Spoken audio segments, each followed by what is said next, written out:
Lila hace. Sí.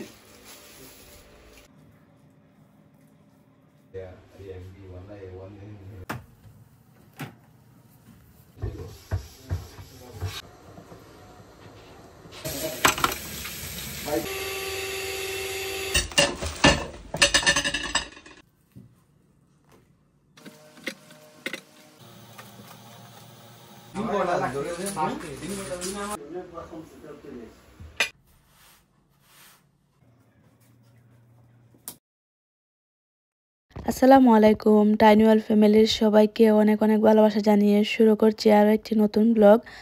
তো নতুন দিনের কিছু অংশ তোমাদের সাথে শেয়ার করব, আশা করছি ভালো লাগবে। সকাল থেকে ব্লগটা স্টার্ট করলাম, অনেক চিন্তা ভাবনা করেছিলাম যে ওনাদেরকে কি নাস্তা বানিয়ে দেওয়া যায়। তো হাজব্যান্ড বললেন যে ডিম দিয়ে ভাত ফ্রাইটা অনেক মজা হয়, এটাই যেন করি। তো ওনাদেরকে হচ্ছে বেশি করে ডিম দিয়ে এই ভাত ফ্রাই করে দিয়েছি। আর এখানে হচ্ছে আম, ওনারা আমটা এত বেশি পছন্দ করেছেন। লন্ডন নাকি আমের অনেক দাম, তারপরে আমাদের স্পেনের আমের মতো এত মিষ্টি না। আমাদের এখানেও অনেক ধরনের আম পাওয়া যায়, তো দেখে আনতে হয়। অনেক সময় দেখা যায় যে মিষ্টি হয়, আবার টকও হয়। তো এই আমগুলা অনেক মিষ্টি ছিল। ওনারা যে কয়দিন ছিলেন বেশি করে আম খাইয়ে দিয়েছি। নাস্তা করার পরে ওনারা হচ্ছেন বাহিরে গেছেন ঘোরাঘুরি করার জন্যে। তো আমি হচ্ছে প্রথমে বাসাটা ক্লিন করব, যেহেতু ওনারা বাসায় নেই। আর বাসার মধ্যে থাকলে দেখা যায় যে আনইজি লাগে, ওনাদের সামনে ঘর-দর পরিষ্কার করব। তো প্রথমে আমি ঘরটা পরিষ্কার করব, তারপরে হচ্ছে রান্না বান্না করব। মাছ মাংস ফ্রিজ থেকে বের করেছি, তখন দেবর কল দিয়ে বললেন যে ওনার দুপুরের জন্য যেন কিছু রান্না না করি, বাহিরের খাবার খাবেন। তো মাছ মাংস আবার ফ্রিজে ঢুকিয়ে রেখে দিয়েছি। প্রথমে কিচেনটা পরিষ্কার করছি, কাল যে এত মানুষকে খাইয়েছি অনেক কিছুই এলোমেলো হয়েছে। তারপরে শোকেস থেকে অনেক কিছুই বের করেছি, তো সেগুলা হচ্ছে ঢুকিয়ে রাখছি। বেকার দেখা যায় যে এক্সট্রা জিনিস কিচেনের মধ্যে থাকলে এই জায়গা জুড়ে তারপরে কাজ করতেও অসুবিধা হয়। এখন টেবিলটা পরিষ্কার করে নিচ্ছি। আমার টেবিলটা একটু হোয়াইট কালারের, তো মশলা পড়লে দেখা যায় যে একটু হলুদ কালার দাগ পড়ে যায়। তো এই টেবিলের জন্যে তারপরে চেয়ারের জন্যে হচ্ছে এই কাভার অর্ডার করেছি। আস্তে আস্তে 1 সপ্তাহ বা 10 দিনের মতো সময় লাগবে। কাভার লাগালে দেখা যায় যে অনেক দিন পর্যন্ত জিনিস ভালো থাকে, দাগ পড়ে না। তারপরে কাভার তো খুলে দেওয়া যায়, কিন্তু মেন জিনিস তো যেমন চেয়ার বা টেবিল তো আর দেওয়া যাবে না। কাভার লাগালে দেখা যায় যে দাগ থেকে কিছুটা রক্ষা পাওয়া যায়। আর বাচ্চা কাচ্চার ঘরে তো দাগ লাগবেই, এটা স্বাভাবিক। আমার ড্রয়িং রুমের এই সাইডটাও ক্লিন করে নিয়েছি। এখন হচ্ছে যে ময়লা কাপড় আছে সেগুলা মেশিনে ঢুকিয়ে দেব, রুম ঝাড়ু দেব, তারপরে মুছবো। ছেলেটা হচ্ছে ঘুমিয়ে আছে, আর এই 2 দিন ধরে ও আমাকে অনেক বেশি শান্তি দিচ্ছে। ও মানে অনেক বেশি ঘুমাচ্ছে কেন জানি না। ভালো হয়েছে, আমি তো একটা টেনশনে ছিলাম যে এত ছোট বেবি নিয়ে আমি কিভাবে কাজ বা রান্না বান্না করব। তো ও শান্তি দেওয়ার কারণেই হচ্ছে আমি এত সব কিছু করতে পারছি। ঘরটা ভালো করে ঝাড়ু দিয়ে মুছতে হবে, কাল যে এত মানুষ এসেছেন বাহির থেকে। তো পায়ে পায়ে হচ্ছে অনেক ময়লা এসেছে, না মুছলে তো আমি শান্তি পাবো না।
কেচুপ দাও, কেচুপটা দাও।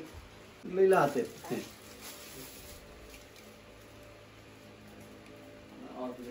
এই দুইটার মধ্যে মিটও দিছে না তো। দুপুরের খাবার হাজব্যান্ড ওনাদেরকে বাহির থেকে এনে খাওয়ালেন। আমাদের এখানে যে মোরক্কি দোকান আছে, এই দোকানের খাবারগুলো অনেক মজা, কিন্তু মেহমানরা যেটা চয়েস করেছেন সেটা মজা ছিল না। আর আমি যেটা খাই সেটা মানে অনেক টেস্টি।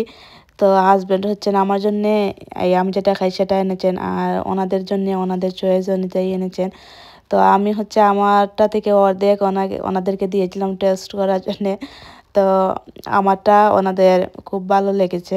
এখন ওনাদেরকে ঝটপট একটা ডেজার্ট বানিয়ে খাওয়াচ্ছি আম দিয়ে। আর এই ডেজার্টটা ওনাদের কাছে এত ভালো লেগেছে। এটা আমি রাতের জন্য বানিয়েছি। তো রাতে যখন ওনাদেরকে দিয়েছিলাম তখন হচ্ছে বলছিলেন যে অনেক মজা হয়েছে। আর ওনারা যে 3 দিন ছিলেন 3 দিন আমি 3 ধরনের ডেজার্ট বানিয়ে খাইয়েছি। আমার হাতের ডেজার্ট অনেক মজা হয়, সবাই বলেন। রেডি হয়ে বাহিরে আসছি ইলিশ মাছ কেনার জন্যে। দেবরের আবদার যে কাল যেন ওনাকে ইলিশ পোলাও করে খাওয়াই। তো আমি রাতে করার ইচ্ছা ছিল, কিন্তু ওনারা বললেন যে রাতে পাকিস্তানি একটা দোকান থেকে যে নান রুটি তারপরে গ্রিল পাওয়া যায় এগুলা খাবেন, সেই কারণে আর ইলিশ পোলাও করিনি। কাল দুপুরে হচ্ছে রান্না করব। তো 2টা কাঁচা আম এনেছিলাম কয়েকদিন আগে, ওনাদেরকে আম ভর্তা করে খাওয়াবো। তো ওনারা আস্তে আস্তে আম 2টা পেকে গিয়েছে। তারপরে অনেক মজা হয়েছিল, মানে টক মিষ্টি সব কিছু মিক্স ছিল। তারপরে বেশি করে জালও দিয়েছি।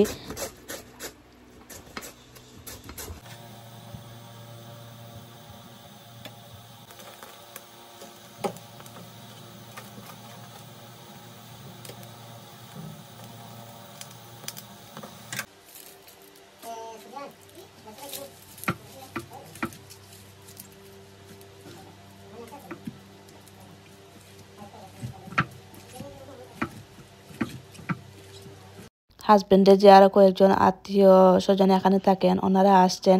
এখন চিন্তা করছি যে রাতে ওনাদেরকে কি খাইয়ে দেওয়া যায়। ওনারা বলছিলেন যে খেয়ে আসছেন, খাবেন না। তো আমি হচ্ছে ঝটপট 2-1টা তরকারি রান্না করে ওনাদেরকে। ওনারা আসছেন রাত 10টার দিকে। তো এই যে খেলা খেলছেন, এটা খেলতে খেলতে সকাল হয়ে যাবে। ইদানিং হাজবেন্ডের যে কাজের ছুটি আছে, দেখা যায় যে প্রত্যেক দিন ওনারা আসেন, এসে খেলেন। ওনাদের এই খেলা দেখে আমি হাসতে হাসতে শেষ, মানে এত মারামারি হয়, মনে হয় যেন এখানে সম্পদ বা টাকা পয়সা নিয়ে খেলাধুলা হচ্ছে। হাজবেন্ডের এই খুশি আনন্দ দেখে অনেক বেশি ভালো লাগছে। বিদেশ আসার পর থেকেই দেখছি যে শুধু কাজ আর কাজ। এতদিন পরে উনি কয়েকটা দিনের জন্য ছুটি পেয়েছেন, অনেক এনজয় করছেন। তারপরে ওনার ফ্যামিলির মানুষ ভাইয়েরা এসেছেন, ওনার খুশি যেন দ্বিগুণ হয়ে গিয়েছে। তো দোয়া করি আল্লাহ যেন সব সময় আমাকে, আমার ফ্যামিলিকে, সবাইকে এভাবে হাসি খুশি রাখেন। আর আমার ব্লগটা এখানে শেষ করছি।